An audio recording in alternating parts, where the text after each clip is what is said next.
بسم الله الرحمن الرحيم. لإيلاف قريش إيلافهم رحلة الشتاء والصيف فليعبدوا رب هذا البيت الذي أطعمهم من جوع وآمنهم من خوف.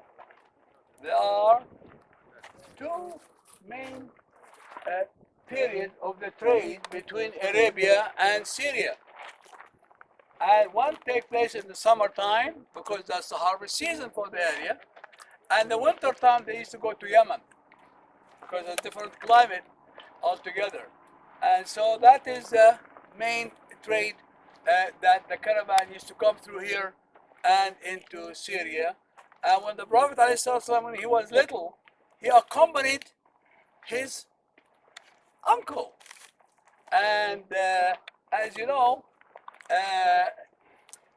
later he also became very much in charge of Al-Khadija radiallahu anha business affair.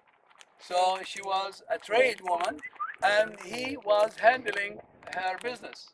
So he also used to come here. But the signs of the prophecy came at a time when he was a little boy. And you know, he was an orphan. And he has no mother or father by that time. And when he came through, reached an area, it's not far away from here, and a man called, he was a priest, and this man, Hayra, his name, and he noticed there's like a cloud hovering overhead, over that caravan. And he was wondering when they arrived, and he looked at the people when they come in. When they come in, he asked, "Is that all you have?" He asked, you know, that his uncle was like the head of the. I said, "Yeah, we have." He said, "No, somebody's missing." And so he said, "Oh, don't worry, it was just a little boy." He said, "That's the one I want. He has a father. He saw him, his father." He says, "He cannot be your father. He cannot be his father. He cannot have a father." So he knows the prediction of the prophethood that was coming. So they told him, yes, he doesn't have a father, he's an orphan. And he was invited in. And he was told, well, he told his uncle because he was little. He says, this kid, he is going to be a great person. And he's going to be chosen. The idea what chosen, my God. He was a little boy. And but he says, look after him. Don't leave him out of your sight. Look after this kid. And so that came from a Christian priest. And it is, I've been to his church, which is actually within the border of Syria, when I'm not far away from there. And also the area there is all very much all black. And so that's actually the story of Bahira. But this is the tree that actually the Prophet and the people who at the time before he was a prophet, remember, talking about him before he was 40.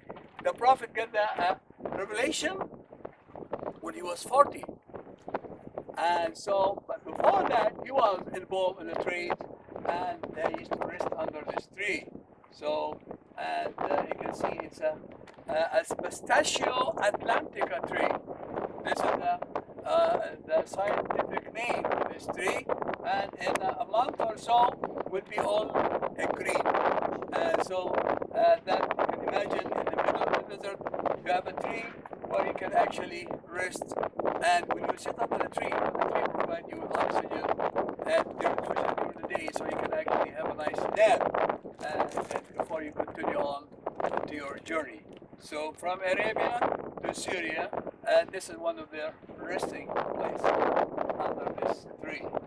And actually, I don't know if we saw it, but you know, bring back, you know, the thing that we learned about the Prophet when he was little, while you're talking about the tree that actually is still around here. So it's a time to take pictures. For those of you who didn't get the snack, please help yourself.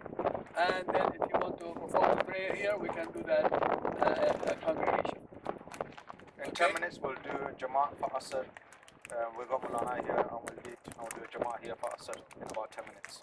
Okay? So, for those of you who didn't have food, please help yourself. Yes.